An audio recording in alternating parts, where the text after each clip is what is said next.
ప్రభు నామములకు స్తోత్రములు. SRK channel వీక్షకులందరికీ నా హృదయపూర్వక వందనాలు చెల్లిస్తున్నాను. ఈరోజు యేసుక్రీస్తు ఎఫెసు సంఘంతో మాట్లాడిన మెప్పు ఒప్పులను గురించి మనం తెలుసుకుందాం. ఈ ఎఫెసు సంఘం అన్నది ఆదిమ సంఘము. దీనినే అపోస్తలుల సంఘం అని కూడా అంటారు. క్రీస్తు శకం 33 నుంచి 100 వరకు ఈ సంఘ కాలము. ఈ సంఘము అపోస్తలుల చేత ఏర్పరచబడినది. ఈ సంఘములో ఉన్న వారు క్రీస్తుతో అనుబంధం కలిగిన వారై ఉండి, క్రీస్తు సహవాసం కలిగి, క్రీస్తు బోధనలను విడుచు, క్రీస్తు జరిగించిన కార్యములను చూచిన సంఘము. క్రీస్తునకు ఈ సంఘము సజీవ సాక్ష్యము. ఈ సంఘములో ఏక మనసు, ఏకభావము, ఐక్యత కనిపిస్తున్నవి. అందుకే వీరందరూ కూడి మేడగదిలో ప్రార్థన చేయుచుండగా వీరిని పరిశుద్ధాత్మ ఆవరించినట్లు కూడా మనము చూడగలము. ఇన్ని విధములైన అనుభవాలు కలిగిన ఈ సంఘము యేసును గురించి సాక్ష్యం ఇచ్చున్నదై ఉన్నది. ఈ సంఘము యేసును ప్రకటించిన సంఘముగా ఉన్నది. ప్రార్థనా అనుభవం కలిగి ఉన్న సంఘము. అలాగే దాతృత్వం కలిగి ఒకరినొకరు ఆదుకొంచు, ఒకరి భారములను ఒకరు భరించుకొనుచు, ఒకరి గురించి ఒకరు త్యాగం చేసే స్థితిలో ఉన్న సంఘము. ఇన్ని విధములుగా దేవుని చిత్తమును నెరవేర్చున్న ఈ సంఘము స్వస్థత వరం కలిగి ఉన్నది. ఈ సంఘము ప్రార్థించగా పలు విధములైన రోగములు జనులను విడిచిపోవచున్నవి. ఎట్టి విధమైన రోగమైనను జనులను విడిచిపోవటం కనిపిస్తున్నది.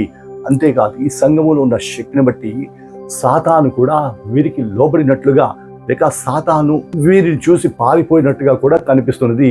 ఈ సంఘము ఇట్టి విధమైన అనుభవములు కలిగి ఉండటం గల కారణము క్రీస్తుతో సహవాసం కలిగి ఉన్నది, క్రీస్తుకు అంటుకట్టబడి ఉన్నది. ఈ సంఘమును గురించి ప్రకటన గ్రంథంలో రాస్తూ, నీ క్రియలు నేను ఎరుగుదును, నీ శ్రమ నేను ఎరుగుదును, నీ ఓర్పును సహనమును నేను ఎరుగుదును, దుష్టులను నీవు సహింపలేవనియు, అపోస్తలుడు కాకయే అపోస్తలుడని చెప్పుకున్న వారిని నువ్వు పరీక్షించి తెలుసుకుంటివే అని, అంతము వరకు సహనం కలిగి జీవించావని పొగుడుతూ, అయినను మొదటి నీకుండిన ప్రేమను నువ్వు వదిలేతివి అని ఈ సంఘమును హెచ్చరించుచున్నట్లు అక్కడ కనిపిస్తున్నది. అయితే ఇప్పుడు ఈ సంఘమును గూర్చి, సంఘమును దేవుడు పొగిడిన దానిని గూర్చి, సంఘమునకు దేవుడిచ్చిన హెచ్చరికను గూర్చి మనం ఆలోచించినట్లయితే గమనించండి, ఈ సంఘములో క్రియలు కనిపిస్తున్నవి. ఏమిటి క్రియలు అని మనం ఆలోచించినట్లయితే, ఈ సంఘములో ఏక మనసు, ఏకభావము, ఐక్యత కలిగి ఉన్న దానిని బట్టి వీరు పరిశుద్ధాత్మ అనుభవం పొందుకుని ఉన్నారు. పరిశుద్ధాత్మ అనుభవం పొందుకున్న ఈ సంఘములో దేవునికి ఇంపైన క్రియలు కనిపిస్తున్నవి. క్రీస్తుని గూర్చిన సువార్త లోకములో ప్రకటించున్నదై ఉన్నది. ఈ సంఘములో దాతృత్వము కనిపిస్తున్నది. ఒకరి భారములు ఒకరు భరించుకుంటా అన్నది ఇక్కడ కనిపిస్తుంది. అనగా ఒకరి కొరకు ఒకరు బాధ్యత కలిగి, ఒకరిని ఒకరు ఆదరించుకొంచు, ఒకరి కష్టమును మరొకరు పంచుకొంచు, ఈ విధంగా సహవాసం కలిగి ఉన్న సంఘము. ఈ సంఘములో స్వస్థతావరం కలిగిన సంఘము. ఈ సంఘములో దెయ్యములను వెళ్ళగొట్టేంత శక్తి ఉన్నది. ఇవి యేసుక్రీస్తు అక్కడ ఉదాహరించిన క్రియలు. అయితే ఈ సంఘములకు కలిగిన శ్రమను గురించి మనం ఆలోచించినట్లయితే గమనించండి, ఈ సంఘము ఆదిమ సంఘమై ఉండి దేవుని యొక్క శక్తిని రుజువు చేయొచ్చు. దేవుని యొక్క శక్తిని బట్టి బలమైన ఘనమైన కార్యములు జరిగించడాన్ని బట్టి ఈ సంఘములకు అనేకమైన శ్రమలు కలిగినవి. బయట నుంచి శ్రమలు, లోపల నుంచి శ్రమలు. గమనించండి, 16వ అధ్యాయంలో పుతోను అనే దెయ్యమును వెళ్ళగొట్టినందున దాని యజమానుడికి కలిగిన నష్టమును బట్టి వీరికి అక్కడ వ్యతిరేకత ప్రారంభమైనది. వీరిని బంధించడం కూడా జరిగినది. 5వ అధ్యాయంలో చూసినట్లయితే ఇక్కడ వీరు జనులను స్వస్థపరిచిన దానిని బట్టి వీరికి వ్యతిరేకత ప్రారంభమైనది. అలాగే 17వ అధ్యాయంలో కూడా సువార్త కొరకు వీరికి వ్యతిరేకత ప్రారంభమైనది. 19వ అధ్యాయంలో చూసినట్లయితే ఇక్కడ ఎఫెసు ప్రాంతంలో ఉన్న అర్తమీ దేవి యొక్క పూజారులను బట్టి గొప్ప హింస ప్రారంభమైనది. అలాగే వీరు దేవుని కొరకు అనేక సార్లు కొట్టబడినట్లు, అనేక సార్లు బంధింపబడినట్లు, పలు విధములుగా హింసింపబడినట్లు మనకి కనిపిస్తుంది. గమనించండి, ఈ సంఘము ఇన్ని భయంకరమైన పరిస్థితుల గుండా ప్రయాణించినది. అయినను ఈ సంఘము దేవుని ఎడలో ఉన్న సరళత నుంచి తప్పిపోలేదు. స్థిర బుద్ధి కలిగి, సహనము కలిగి సమస్తమైన శ్రమలను ఎదుర్కొని నిలిచినది. ఇంకను ఈ సంఘములో దుష్టులైన వారు ప్రవేశించారు. అనగా ఈ సంఘములో దేవుని సరళత నుంచి జనులను తప్పించేటటువంటి బోధ చేసే వారు కూడా మనకి కనిపిస్తున్నారు. అపోస్తుల కార్యం 6వ అధ్యాయం 5వ వచనంలో ఇక్కడ నికోలస్ అనే వ్యక్తి సంఘములో ప్రవేశించినట్లు కనిపిస్తుంది. ఈ నికోలస్ అన్నవాడు ఒక అన్యమతస్థుడు. ఈ అన్యమతస్థుడు తరువాత యూద మతమును అంగీకరించాడు. అనంతరము క్రీస్తు మతమును అవలంబించడం ప్రారంభించాడు. అనగా ఇతనికి ఒక స్థిరమైన మనస్తత్వం లేదు. ఇతడు అన్యమత ఆచారములను సంఘములో ప్రవేశపెట్టినట్టు ప్రయత్నించగా అతనిని వారించినది సంఘము. అలాగే పౌలు చెప్పినట్లు క్రూరమైన తోడేళ్ల వంటి వారు ఈ సంఘములో ప్రవేశించినప్పటికీ సంఘము చెదిరిపోలేదు, సంఘము తన స్థితిని కోల్పోలేదు. అలాగే బోధకులు బోధించిన బోధలను ఆ విధంగా ఉన్నవా లేవా అని లేఖనాలను పరిశోధించిన వారు ఈ సంఘంలో కనిపిస్తున్నారు.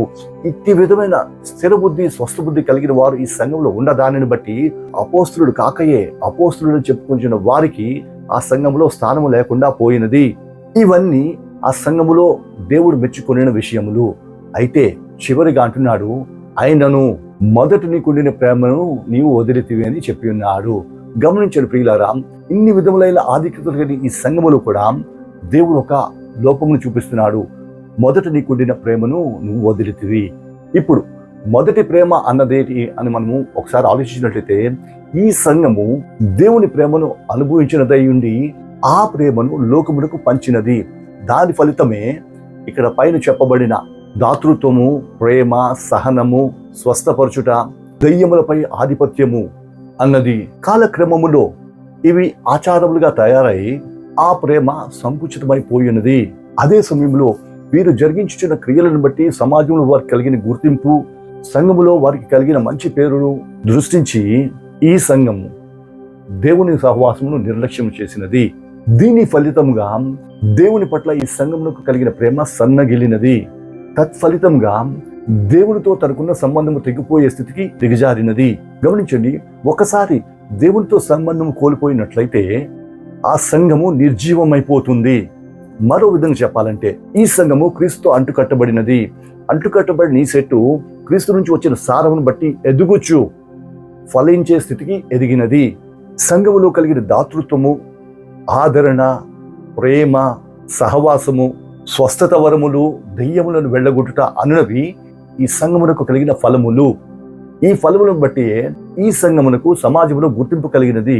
ఇట్టి ఫలభరితమైన అనుభవమును అనుభవించు ఈ సంఘము తను ఫలించుచున్న దానిని బట్టి సంతోషించుచు శోభిల్లుచు తను ఫలించుటకు కారణమైన క్రీస్తును విస్మరించినది.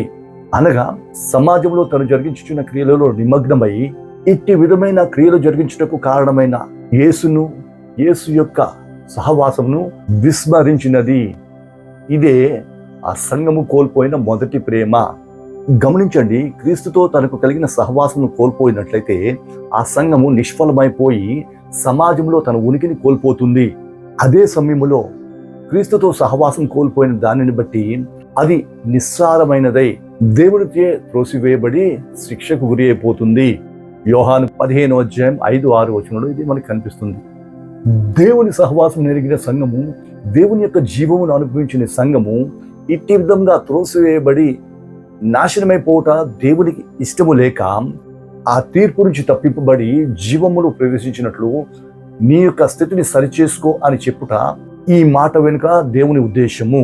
గమనించండి ప్రియులారా, ఇంతవరకు వినిన వాక్యమును బట్టి మొదట సంఘము దేవునితో ప్రేమ కలిగి, దేవునితో సహవాసం కలిగి, దేవుని యొక్క సన్నిధిని, కృపను అనుభవించిన సంఘము దేవుడు తనకిచ్చిన ఈవులను బట్టి, దేవుడు తనకు కల్పించిన స్థితిని బట్టి తాను చేసిన క్రియలలో నిమగ్నమైనదై వాటిపైనే దృష్టి ఉంచిన దానిని బట్టి దేవుని యొక్క సహవాసమును నిర్లక్ష్యం చేసినది.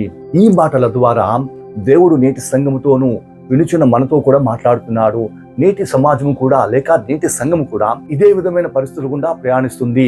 రక్షింపబడిన తొలినాళ్లలో దేవునితో అంటుకట్టబడిన వారే, దేవునికి సహవాసం కలిగిన వారే, దేవునిచే దీవింపబడి ఆశీర్వాదింపబడి కృపావరములను పొందుకొని తమకు కలిగిన ఈవులను బట్టి సంతోషించుచు సుఖించుచు వాటిలో చిక్కుబడి ఆ ఈవులను అనుగ్రహించిన దేవుని సహవాసమును నిర్లక్ష్యం చేసి తద్వారా దేవుని యొక్క కృపకు, దేవుని యొక్క కాపుదలకు దూరమైపోయి తమకు కలిగిన క్షేమస్థితిని పోగొట్టుకుంటున్నారు.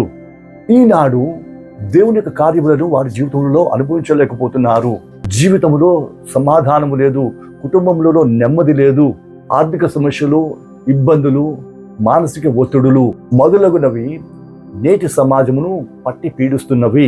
దీనంతటికి కారణము మొదటిలో దేవునిపై కలిగిన ప్రేమను కోల్పోవుట. అయినను దేవుడు తన కృపను బట్టి మరి ఒకసారి నిన్ను హెచ్చరించుచున్నాడు. ఏ స్థితిలో నుంచి నీవు పడితేవో ఆ స్థితిని జ్ఞాపకం చేసుకొని మారు మనసు పొంది పోగొట్టుకున్న ఆ మొదటి స్థితిని తిరిగి పొందుకో. లేని ఎడల నీలో ఉన్న ఆత్మను తీసివేస్తాను అంటున్నాడు. ఎందుకంటే మానవుని దేహము దేవుని ఆలయమే ఉండగా ఆ ఆలయంలో దేవుని ఆత్మ నివసించుచున్నది. కాబట్టి నీవు అదే స్థితిలో ఉంటూ మారు మనసు పొందని యెడల నీలో ఉన్న తన ఆత్మను దేవుడు తీసివేస్తాను అంటున్నాడు. ఒకసారి దేవుని ఆత్మ నీలోంచి పోయిందంటే నీ జీవితము నిర్జీవమైపోతుంది. అలా జరిగినట్లయితే నీవు దేవుని స్వాస్థ్యంలోంచి కొట్టివేయబడతావు, అనగా త్రోసివేయబడే గుంపులో చేర్చబడతావు. అటువంటి వారి కొరకు గాఢాంధకారం భద్రం చేయబడి ఉన్నది. 2 పేతురు పత్రిక 2:17. ఇది తమకు కలిగిన స్థితిని కాపాడుకోలేని వారి కొరకు నియమింపబడినది. 2 పేతురు పత్రిక 2:4. ఇది నిత్య నరకమునకు దారి తీయునది. కాబట్టి రక్షింపబడిన నీవు అటువంటి నిత్య నాశనమునకు పోకూడదనే ఉద్దేశముతోనే పోగొట్టుకున్న ఆ మొదటి స్థితిని తిరిగి సంపాదించుకొని దేవుడు తన భక్తుల కొరకు సిద్ధపరిచిన ఆ నిత్య రాజ్యంలో ప్రవేశించాలని పిలుచుచుండగా ఆయన పిలుపును వినగల స్థితిలోని ఉన్నావా? ఆయన పిలుపులకు లోబడగలవా? లోబడగలిగినట్లయితే కృపా కనికరములు గల దేవుడు నీ యందు జాలిపడి నీ అతిక్రమములను కొట్టివేసి నిన్ను చేర్చుకోవాలని చూస్తున్నాడు. కావున వాక్యం నుంచిన ప్రియ సహోదరుడా, సహోదరి, ఇంతవరకు వినని దాన్ని బట్టి ఏ స్థితిలోంచి పడిపోయావో ఆ స్థితిని గుర్తించి పడిపోయిన ఆ స్థితిని సరిచేసుకొని దేవుని కనికరమును కోరి దేవుని కృప కొరకు కనిపెట్టిన యెడల పడిపోయిన స్థితి నుంచి నిన్ను లేవనెత్తి ఉన్నతమైన స్థితిలో నిలబెట్టబోతున్నాడు. నిన్ను నిత్య రాజ్యంలోకి తోడుకొని పోబోతున్నాడు. అట్టి విధమైన కృపను దేవుడు అందరికీ అనుగ్రహించాలని కోరుతూ ఈయన మాటలను ముగిస్తున్నాను. దేవుడి వాక్యం అందరి వినికిడిలో ఫలింపజేయను గాక. ఆమేన్. ప్రార్థన చేసుకుందాం.